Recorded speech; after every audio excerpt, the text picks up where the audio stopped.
या देवी सर्वभूतेषु मातृरूपेण संस्थिता नमस्तस्यै नमस्तस्यै नमस्तस्यै नमो नमः।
दर्शनं मोक्षसाधनम्।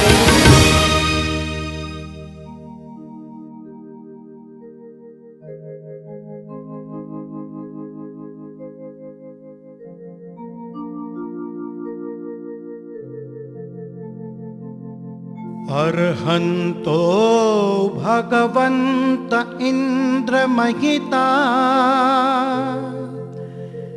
सिद्धाश्च सिद्धिस्थिता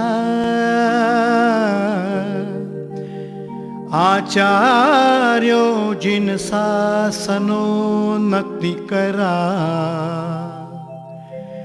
पूज्या उपाध्यायका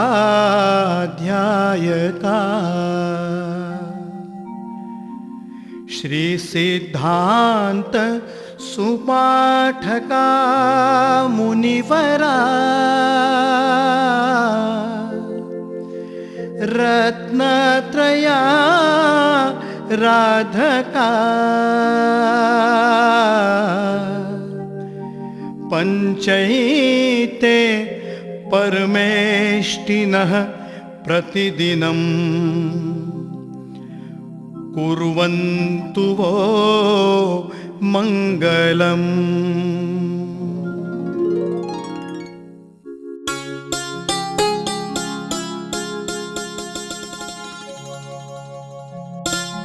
जिन शासन की स्थापना आज से 2600 वर्ष पहले प्रभु महावीर स्वामी ने की। प्रभु महावीर स्वामी जैन धर्म के 24वें तीर्थंकर थे। जीवन में मोक्ष पाने के हर रास्ते पर पहले स्वयं चले, जिसमें भव्य सफलता प्राप्त करने के बाद उन्होंने जगत को बताया कि मनुष्य जीवन मोक्ष पाने की उत्तम सेवा है और पिछले जन्मों में किए हर बंधन से मुक्त होने का सर्वश्रेष्ठ मार्ग है। तप, धर्म, दया इन बातों को प्राप्त करने के लिए अपने जीवन में 12.5 साल तक कठोर तपस्या करने के बाद उन्होंने केवल ज्ञान प्राप्त किया और बाद में मोक्ष के परम पद को प्राप्त किया। सारे विश्व को अहिंसा एवं परमो धर्म का ज्ञान दिया। तो आइए हम चलें उस महापुरुष की जीवन यात्रा का दर्शन करने, जिनके बारे में आज तक सबने सुना है लेकिन देखा किसी ने नहीं।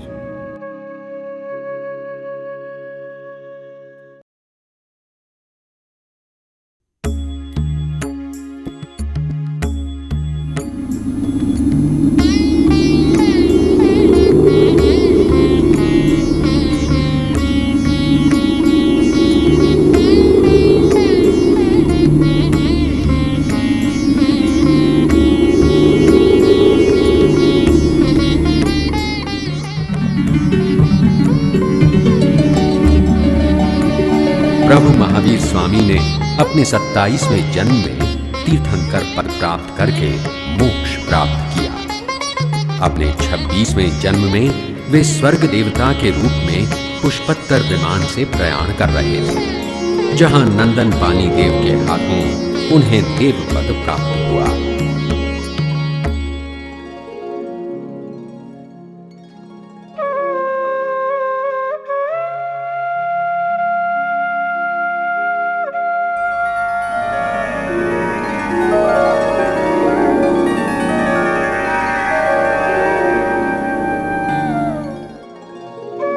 हे दिव्य आत्मा, पृथ्वी के लाखों जीव मुक्ति की लालसा में आपके प्रागत्य की आतुरता से राह देख रहे हैं। आप क्यों अपने इस भव्य कर्तव्य में देर कर रहे हैं? अपनी दिव्य शक्ति से उन्होंने विश्व की कई आत्माओं को तरह तरह के कष्टों से दुखी होते हुए देखा। प्रभु महावीर स्वामी को अपने आने वाले जन्म के कर्तव्य की याद आ गई।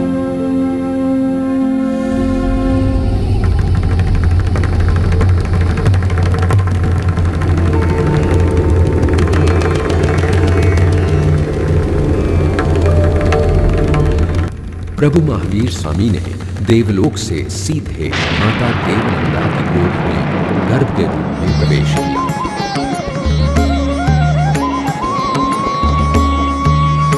उस समय देवराज इंद्र का सिंहासन कंपायमान हुआ।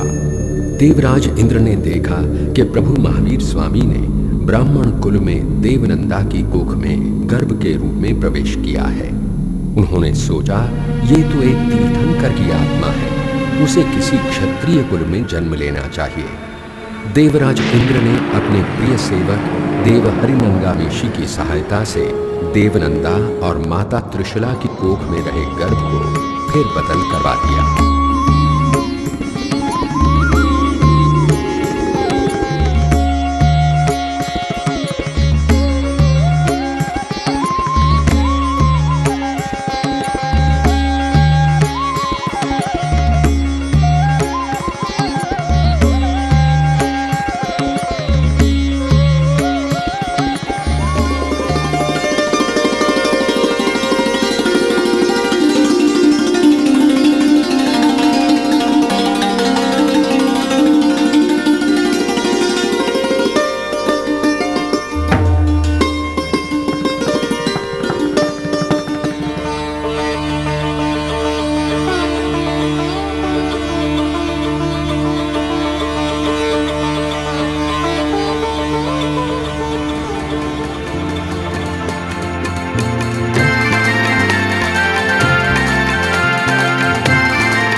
वन्दे वीरं वन्दे वीरं वन्दे वीरं महावीरं महावीरा महावीरा महावीरा महावीरा वन्दे वीरं वन्दे वीरं वन्दे वीरं महावीरं महावीरा महावीरा महावीरा महावीरा वन्दे वीरं वन्दे वीरं वन्दे वीरं महावीरं महावीरा महावीरा महावीरा महावीरा वन्दे वीरं वन्दे वीरं वन्दे वीरं महावीरं महावीरा महावीरा महावीरा महावीरा वन्दे वीरं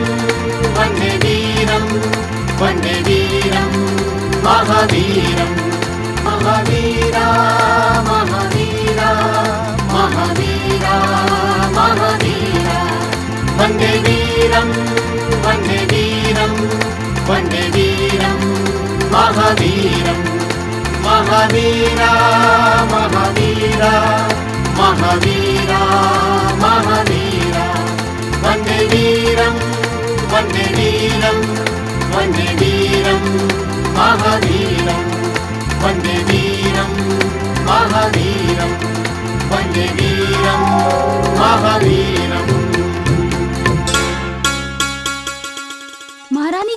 महारानी जी क्या हुआ? क्या आपने कोई सपना देखा? दासी, हमें महाराज से मिलना है अभी। जो आज्ञा महारानी जी।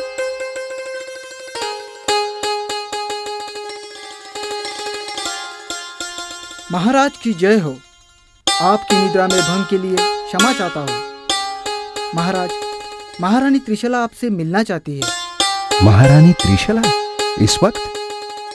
उन्हें आदर के साथ अंदर ले आइए। क्या बात है महारानी, इस वक्त हमसे मुलाकात की जरूरत पड़ गई? स्वामी, अभी अभी मैंने निद्रा में 14 भव्य स्वप्न देखे जो अति धार्मिक थे। मुझे ऐसा लगता है इसका अवश्य कोई तो अर्थ है जो हमें आने वाले भविष्य का निर्देश कर रहे हैं। शांत हो जाइए महारानी, हम आपकी समस्या को अवश्य सुलझाएंगे। हम इस बारे में सर्वश्रेष्ठ विद्वानों की राय लेंगे। आप सब अपने ज्ञान का उपयोग करके हमारे प्रश्नों को सुलझाइए। महाराज की जय हो। आपके बताए हुए हर स्वप्न का अभ्यास करने के बाद हम सब एक नतीजे पे पहुंचे हैं कि महारानी त्रिशला देवी की कोख से एक ऐसी महान आत्मा का जन्म होने वाला है जो सारे जगत का उद्धार करेगा, धर्म, दया तथा अहिंसा का महान उपासक बनेगा और सारे जगत को मोक्ष का मार्ग दिखाएगा। सुंदर, अति सुंदर। हमें यह जानकर अति प्रसन्नता हुई। मुनिवर, आप अपना स्थान ग्रहण करें। देखा महारानी, अब तो आपके मन को समाधान हुआ। मंत्री जी, यह बहुत ही आनंददायी समाचार है। सारे राज्य में घर घर मिठाइयां पहुंची जाए और गरीबों को अन्न और द्रव्यों का दान किया जाए। जैसी आपकी आज्ञा।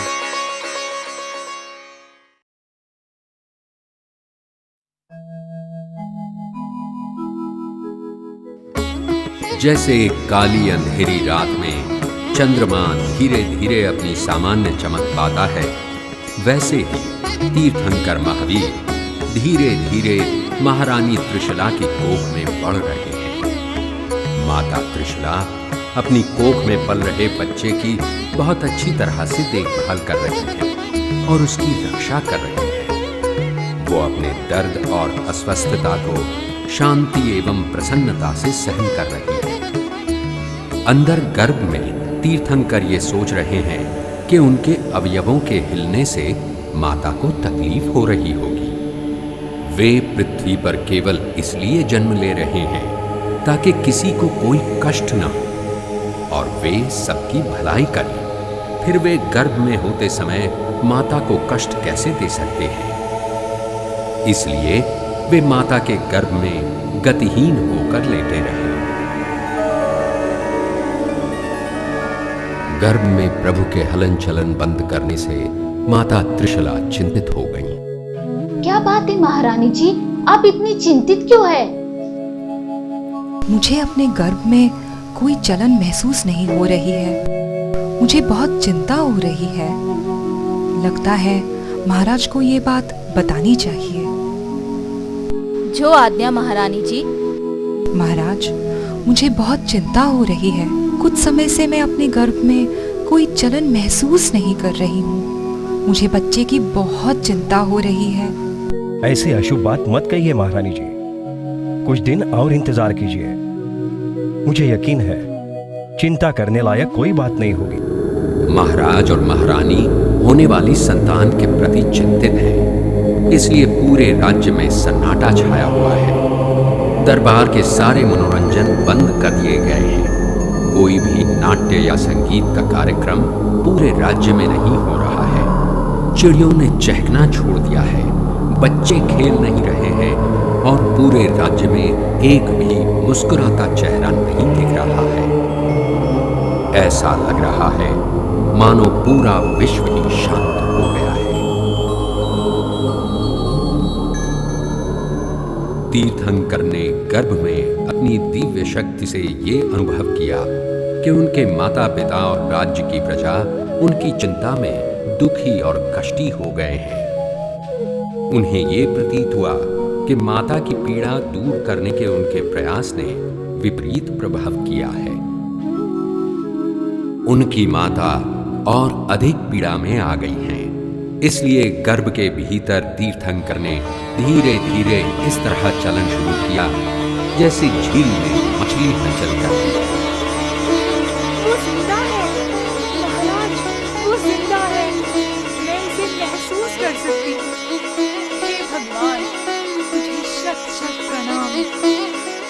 क्या कह रही हैं आप?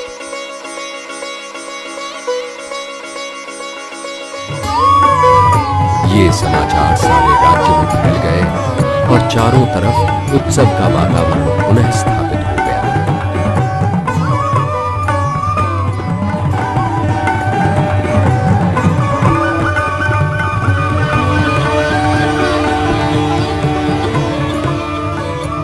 गर्भ में तीर्थंकर ये सोच रहे हैं कि उनकी माता ने तो अभी तक उन्हें देखा ही नहीं है, फिर भी वे उनसे इतना असीम प्रेम करती है। कल को जब वे इस पूरे संसार को त्याग देंगे तब उनके माता पिता की क्या हालत होगी। तीर्थंकर ने गर्भ में ही एक वचन लिया कि वे अपने माता पिता के जीवित रहने तक गृहस्थ जीवन का पालन करेंगे। माता पिता के देहांत के बाद ही वे इस जग को त्याग देंगे। इस प्रकार उन्होंने जन्म से पूर्व ही अपने माता पिता के प्रति निष्ठा दिखाई।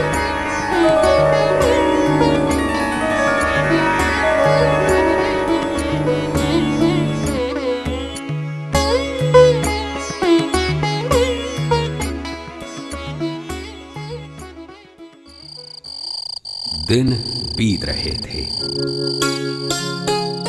विक्रम युग शुरू होने से 543 वर्ष पूर्व ग्रीष्म ऋतु के चैत्र मास का वो 13वां दिन था।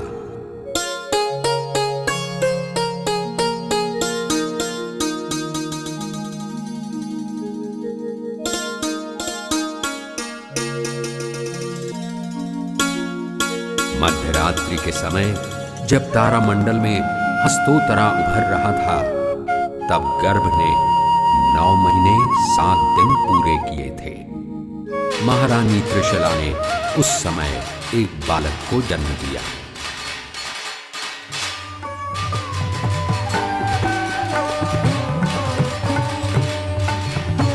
प्रभु का जन्म होते ही देवलोक में इंद्र एवं अप्सराओं के सिंहासन कंपायमान हुए। देव एवं अप्सराएं प्रभु का जन्मोत्सव मनाने के लिए तत्पर हुए। 56 स्वर्गीय अप्सराएं पृथ्वी की ओर आने लगी।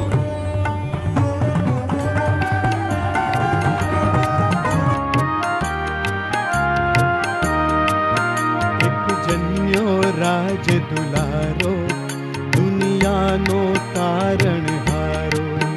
एक जन्यो राज दुलारो दुनिया नो तारण हारो। वर्धमान नो नाम धरीने प्रगट्यो तेज सितारो। एक जन्यो राज दुलारो दुनिया नो तारण हारो। भान बद्या धरती ना पेटे, नीर बद्या सरबरियाना, चंद्र सूरज ना तेज बद्याने, संप बद्या सब मानवना, दुख ना दिवसो दूर गया ने, આવ્યો સુખનો દાડો, એક જન્મ્યો રાજ દુલારો, દુનિયાનો તારણહારો. વાગે છે શરણાઈ ખુશીની સિદ્ધાર્થના આંગણીએ, હે તેહી ચોળે ત્રિશલા રાણી, વીર કુંવરને પારણીએ, પ્રજા બની આનંદ ઘેલી, घर घर उत्सव आयो, एक जन्म्यो राज दुलारो, दुनियानो तारणहारो, एक जन्म्यो राज दुलारो. दैवी जगत के स्वामी शक्र इंद्र ये जानते थे कि तीर्थंकर ने पृथ्वी पर जन्म लिया है। अन्य देव और देवियों के साथ वे तीर्थंकर के प्रति अपनी श्रद्धा और निष्ठा दिखाने के लिए पृथ्वी की ओर भ्रमण करने लगे। शक्र इंद्र ने 3 बार माता त्रिशला और तीर्थंकर की प्रदक्षिणा की। उनका हृदय निष्ठा से भरा था और उन्होंने बड़े ही भक्तिपूर्ण भाव से तीर्थंकर को नमस्कार किया। तीर्थंकर को मेरु पर्वत पर ले जाने की उनकी मनीषा थी। उन्होंने तीर्थंकर से अनुमति मांगी। तीर्थंकर से अनुमति पाते ही उनके आनंद की कोई सीमा नहीं रही। उन्होंने अपनी दिव्य शक्ति का उपयोग करते हुए त्रिशला को अवसवापिनी निद्रा में गहरी नींद में सुला दिया। महावीर के प्रति निष्ठा की भावना से अभिभूत शक्र इंद्र ने अपनी दिव्य शक्ति द्वारा अपने शरीर से 5 विभिन्न शरीरों का निर्माण किया।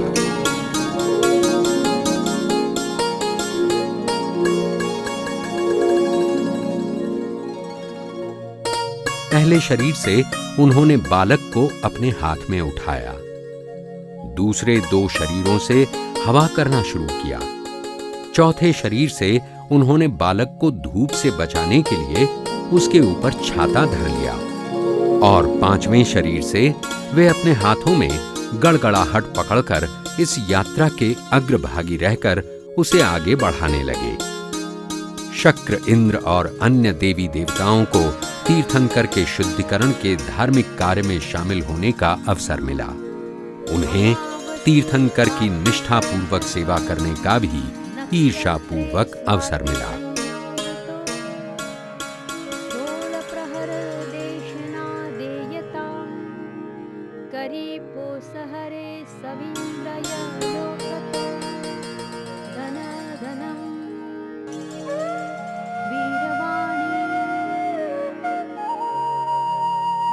इंद्र, जिन्होंने 5 शरीर धारण किए थे, तीर्थंकर को लेकर मेरु पर्वत पर आए। महाविदेहा क्षेत्र में मेरु पर्वत 4 मील की ऊंचाई पर स्थित था। वहां पर स्वर्ग जैसा सुंदर एक उपवन था जिसे नंदनवन कहते थे। इस नंदनवन में प्रकृति की सुंदरता अनेक प्रकार के रंग बिरंगी और सुगंधित फूलों में दिखाई देती थी। शक्र इंद्र तीर्थंकर को पांडुका जंगल में लेकर गए। वहां पर दक्षिण की ओर स्थित एक बड़ी सी चट्टान पर वे पूरब की ओर मुख करके तीर्थंकर को गोद में लेकर बैठे। वहां पर सुवर्ण और चांदी के बर्तन भी थे जिनमें हीरे जड़े हुए थे। इन बर्तनों में तीर्थ क्षेत्रों का पवित्र जल भरा हुआ था और पवित्र नदियों एवं समंदर में मिलने वाली सुगंधित जड़ी बूटियां थीं। ये कितना अद्भुत क्षण होगा, पवित्र क्षण होगा, जब उन बर्तनों से तीर्थंकर की काया पर जल बरसाया जाएगा। तीर्थंकर का जीवन इतना शालीन और अद्भुत था कि इंद्र के मन में कई प्रकार की भावनाएं एवं अनेक प्रतिरूप उठने लगे।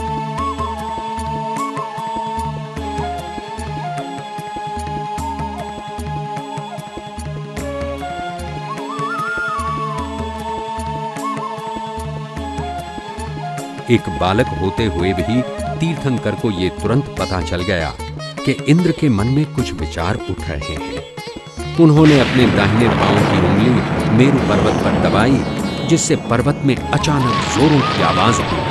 पृथ्वी पूरी तरह से थरथराने लगी और पर्वत का शिखर मानो कांपने लगा। प्रभु के जन्मोत्सव के शुभ अवसर पर यह दुर्घटना घटने से इंद्र अत्यंत कोपायमान हो उठे। जाओ, अभी जाकर उसे ढूंढ निकालो, जिसने इतनी महत्वपूर्ण घड़ी में इतने दुष्टता का प्रदर्शन किया है, जो हमारी खुशियों का अंत करना चाहता है। उसे तुरंत ढूंढ के लाओ। देवों के स्वामी इंद्र ने अपनी दिव्य शक्ति से ये जाना कि जिस बालक की स्नान विधि आरंभ होने वाली थी, वही बालक इस भूकंप का प्रणेता था। वे विचार करने लगे कि बालक ने ऐसा क्यों किया। उन्हें यह भी अनुभूति हुई कि वो बालक उनके मन में जागृत हुई भावनाएं जानता था और उसने अपने सामर्थ्य का प्रदर्शन केवल एक उंगली से दिखाया था। हे पूजनीय देव, मैंने आपके सामर्थ्य पर शक किया था। मैंने ये सोचा कि क्या आप एक बालक होकर भी इस पानी के भार को सहन कर पाएंगे, किंतु मैं गलत था। आप में तो इतना सामर्थ्य है कि केवल एक उंगली दबाकर आपने मेरु पर्वत पर भूकंप करवाया। हे पूजनीय देव, मेरी इस गलती के लिए मुझे क्षमा करें। भगवान इंद्र के आदेश पर सारे देव तीर्थंकर पर पवित्र जल बरसाने लगे। गजो वृषो हरिः इंद्र ने स्वयं भी उन पर जल डाला। शक्र शशि रविः महाध्वज पूर्णकुंभ। तीर्थंकर को स्नान कराने पर इंद्र ने उनके शरीर पर सुगंधित पदार्थों का लेप लगाया और उनके सामने नृत्य करते हुए उनकी दीपों से आरती उतारी। सारा वातावरण भक्ति से भरा था, जिसमें संगीत, नृत्य और गायन था। ये सब पूरी रात चलता रहा। अंत में इंद्र बालक को अपने हाथों में उठाकर वापस उसके घर ले जाने लगे। वे क्षत्रिय कुंड पहुंचे और उन्होंने धीरे से बालक को त्रिशला के पास लटाया और वे स्वर्ग की ओर रवाना हो गए। महाराज सिद्धार्थ ने इस शुभ अवसर को इतने उत्साह से मनाया कि गरीब लोग अपनी गरीबी भूलकर और कर्जदार अपने कर्ज को भूलकर भक्ति एवं भावना युक्त गीत गाने लगे और पूजा में लीन हो गए। इस परिवार के सारे सदस्य एवं रिश्तेदार, मुझे आप सबको यह बताना है कि इस बालक की आत्मा ने जब से रानी त्रिशला के गर्भ में प्रवेश किया है, तब से हमारी खुशियों में और धन की मात्रा में वृद्धि हो रही है। पिछले कई दिनों से मेरे मन और हृदय में भी केवल अच्छे और पवित्र विचार ही आते रहे हैं। इसलिए क्यों ना हम इसे वर्धमान कहें। युवराज वर्धमान की जय हो। युवराज वर्धमान की जय हो।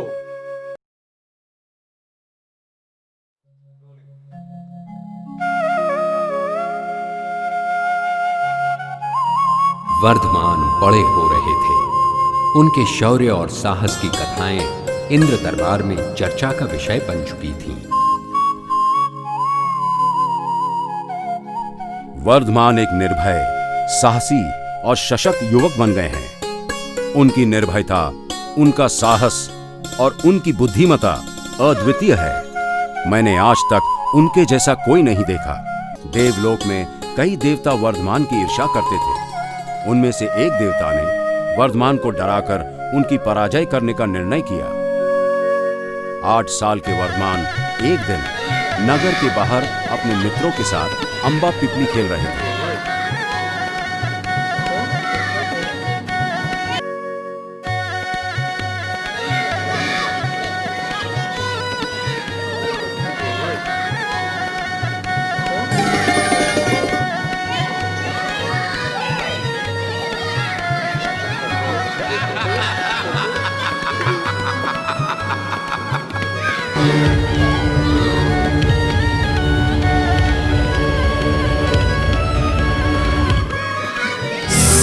उसी समय स्वर्गलोक के उस देवता ने वर्धमान की परीक्षा लेने हेतु सर्प का रूप धारण कर उन्हें डराने की कोशिश की।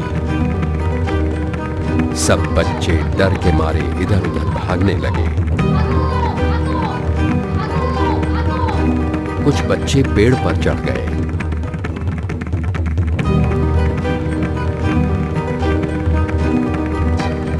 वर्धमान भाग जाओ, सर्प तुम्हें डस लेगा। वर्धमान ने सर्प को देखा और वो सर्प की ओर आगे बढ़ने लगे। जैसे सर्प ने जाना कि वर्धमान उसके पास आ रहे हैं, वो पलटकर वर्धमान को डराने की कोशिश करने लगा।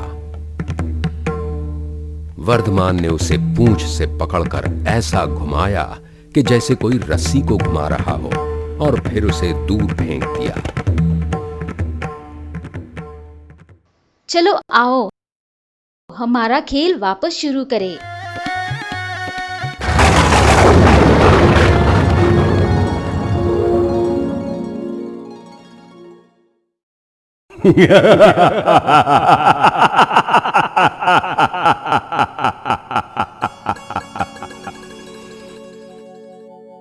ये बालक शूर है, लेकिन मुझे इसकी और भी परीक्षा लेनी है।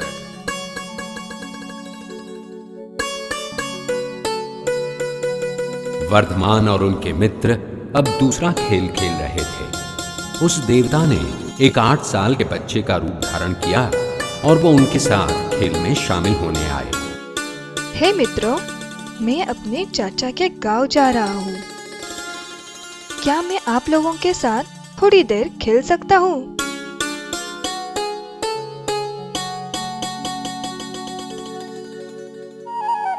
वर्धमान ने अपनी दैवी शक्ति से उस देवता को पहचाना।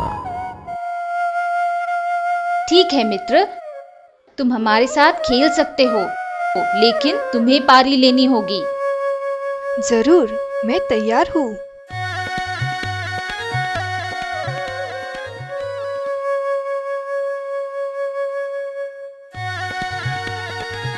खेल के दरमियान उस देवता ने भयानक राक्षस का रूप धारण किया।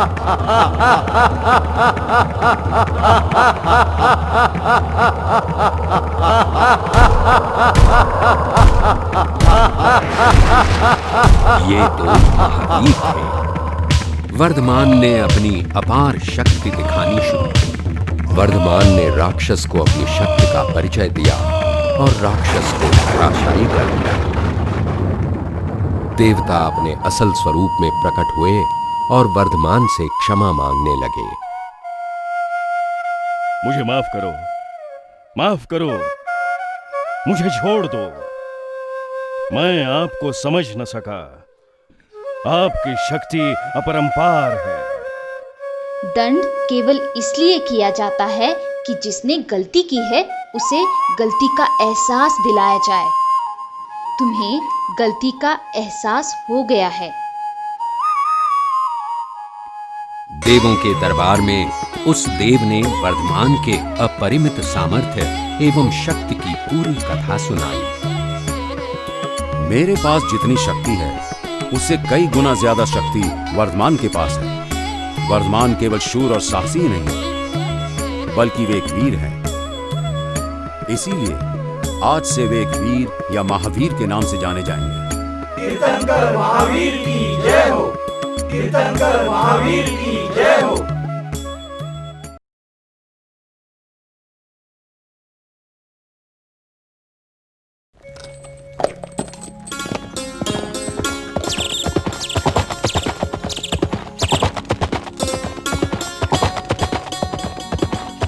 वर्धमान एक सुंदर नौजवान राजकुमार बन चुके थे।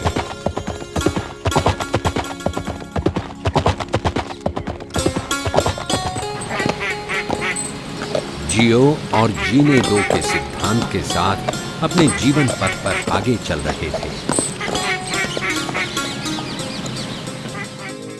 वो अपने माता पिता और बड़े भाई से बहुत प्यार करते थे। वर्धमान संसार के किसी भी बंधनों में बंधना नहीं चाहते थे। अपने बड़ों के प्रति आदर और प्रेम की वजह से वसंतपुरा की राजा समरवीरा की सुपुत्री यशोदा से उन्होंने विवाह किया। गृहस्थ जीवन काल में वर्धमान को एक पुत्री हुई। उसका नाम रखा गया प्रियदर्शना। अपनी पत्नी यशोदा और पुत्री प्रियदर्शना के साथ गृहस्थ जीवन बिताते हुए भी वर्धमान का मन संसार से विरक्त था। उनकी खोज कुछ और ही थी, उनका ध्येय कुछ और ही था। क्षत्रिय कुंड में शाही घराने के दिन प्रसन्नता से व्यतीत हो रहे थे। समय रुकता नहीं। काल चक्र ने समय के साथ महाराजा सिद्धार्थ और महारानी त्रिशला को अपनी असीम गहराई में समा लिया। दोनों आत्माओं ने साधना में देह त्याग किया। वर्धमान को अपना रास्ता साफ नजर आ रहा था और उनके बड़े भाई नंदीवर्धन को वर्धमान राजा के रूप में नजर आने लगे। वर्धमान, मैं आपको राजा के रूप में देखना चाहता हूं। मैं आपका राज्याभिषेक करना चाहता हूं। भैया, मेरा राज्य तो प्रेम और करुणा का राज्य है और इस राज्य को जीतने के लिए मुझे इस जगत का त्याग करना होगा। वर्धमान, मैं आपके उच्च विचारों का आदर करता हूं, लेकिन माता पिता की मृत्यु का दुख अभी ताजा है। कम से कम 2 साल तक आप ये संसार त्याग का विचार छोड़ दें। ठीक है भैया, लेकिन 2 साल के बाद आप मुझे रोकेंगे नहीं। इस तरह 1 साल समाप्त हुआ। देवलोक से 9 लोकांतिक देव वर्धमान के सामने प्रकट हुए। हे पूजनीय देवों, प्रणाम। आप सभी मान्यवरों को एक साथ अपने समक्ष पाकर मैं धन्य हुआ। आज्ञा करें, मैं आपकी क्या सेवा कर सकता हूं? हे प्रभु, भक्ति के मार्ग की स्थापना करें। जगत के सारे जीव शांति और कल्याण के मार्ग की आतुरता से राह देख रहे हैं। यह तो एक बहुत ही सुखदायी इच्छा है जो समस्त जीवों की शांति और कल्याण के लिए है। मैं इसे अवश्य पूरा करूंगा। दीक्षा के 1 साल पहले ही वर्धमान ने दान धर्म करना शुरू किया। वे दान देते गए, यहां तक कि अपने लिए फूटी कौड़ी भी नहीं बचाई। और यही एक सच्चे सन्यासी की पहचान है। हे मेरे प्रियजनों, मैं आपका बहुत ही आभारी हूं। आपने मुझे संसार को त्यागने की अनुमति दी। यह एक दुर्लभ क्षण है, क्योंकि इस त्याग में आप सबकी अनुमति है। सभी की आत्माएं प्रसन्नता से रोमांचित हैं। भैया, मैं आपकी व्याकुलता और मेरे प्रति अपार प्रेम को समझ सकता हूं। आज आपने अपनी सारी अभिलाषाओं पर विजय प्राप्त करके अपना स्थान और भी ऊंचा कर लिया है। यशोदा प्रिय, तुम्हारी समझदारी की तरह तुम्हारी भावनाएं भी उत्तम हैं। आज तुम्हारे प्रति मेरे दिल में सम्मान अधिकाधिक बढ़ गया है। एक क्षत्रिय की पत्नी अपने पति को रणभूमि की ओर विदा करने से पहले उसके माथे पर शुभ चंदन का तिलक लगाती है। हे मेरे नाथ, आप तो जगत विजेता है। आपका यह त्याग समस्त जनों के कल्याण के लिए है। मेरी यही कामना है कि आप इस संसार के समस्त कष्टों को खत्म करें, अपने अंतिम लक्ष्य को हासिल करें। आप इस जगत के सर्वोच्च उद्धारक बने। आपकी यादें हमें हमेशा प्रेरणा देती रहेगी। अंततः वो घड़ी आ ही गई जब राजकुमार वर्धमान तीर्थंकर महावीर बनने निकल पड़े। कार्तिक मास के शुक्ल पक्ष का वो 10वां दिन था। वर्धमान ने पवित्र जल से अपना अंतिम स्नान किया।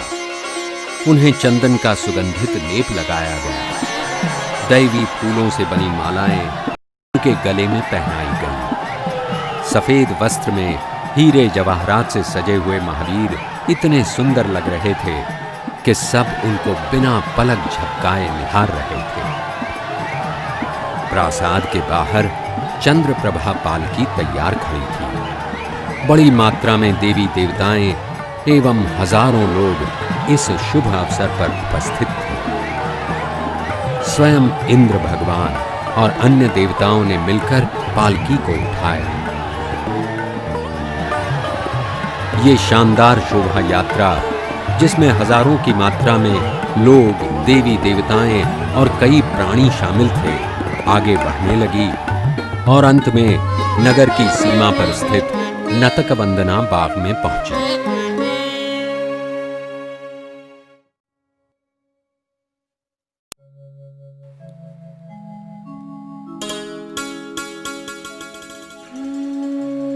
नतक वंदन बाग में अशोक के पेड़ के नीचे वर्धमान ने अपने गले की मालाएं और जेवर त्याग दिए।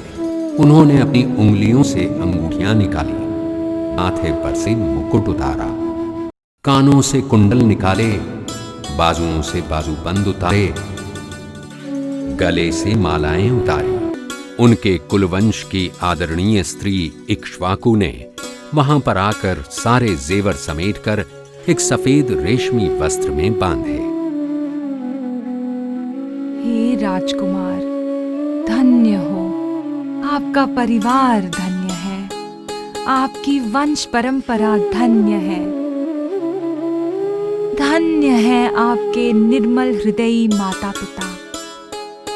आप जो महाराज सिद्धार्थ और महारानी त्रिशला के पुत्र हैं, इक्ष्वाकु कुल वंश और कश्यप वंश परंपरा की संतान है, आज इस शुभ मार्ग पर जा रहे हैं। आपकी वीरता तो इस पूरे जगत को ज्ञात है, इसलिए लोग आपको महावीर कहते हैं। पिछले कर्मों के विरुद्ध आप अपनी वीरता दिखा रहे हैं। अपने वचनों का अनुपालन करने में शूरता और सावधानी का प्रदर्शन करें।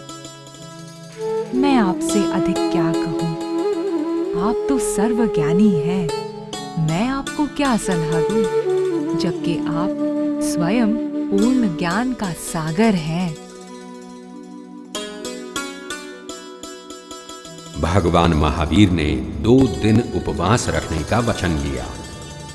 दिन के 4 समान भाग करने पर चौथे और अंतिम भाग में जब चंद्रमा उत्तरी फाल्गुन तारामंडल से समुच्चय बोध होता है, तो उस पवित्र क्षण को विजया कहते हैं।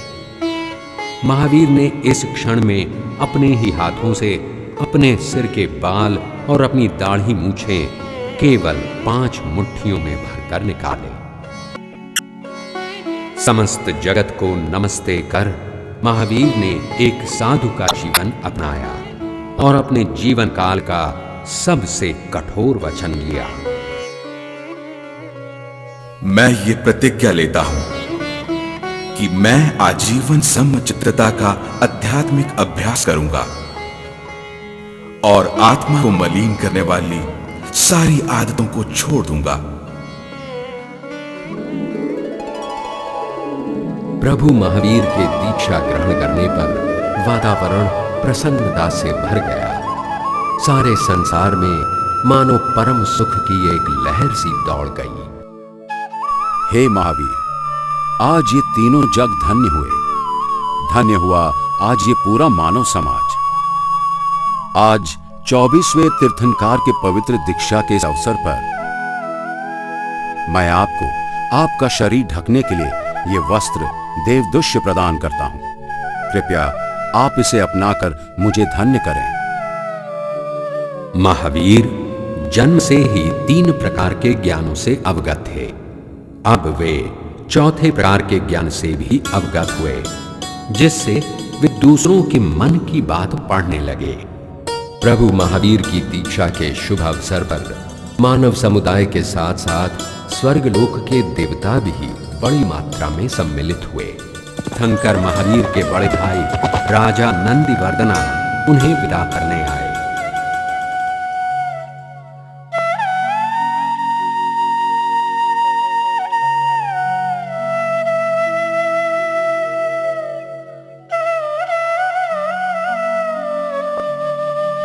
हे वर्धमान, आपका यह सब कुछ त्याग देना हृदय द्रावक है।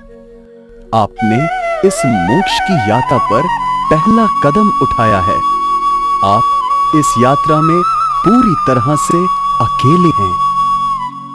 आपके साथ कोई दोस्त, भाई, सगे संबंधी या अन्य सन्यासी नहीं हैं। मैं आपके बगैर कैसे जीऊंगा? तीर्थंकर महावीर ने अपनी इस मोक्ष की यात्रा का पहला कदम तो जीत लिया था। प्रभु महावीर की विदाई से नंदीवर्धन टूट गए। प्रभु महावीर ने संसार के सर्व जीवों को मुक्ति का मार्ग दिखाने की दिशा में प्रयाण आरंभ किया।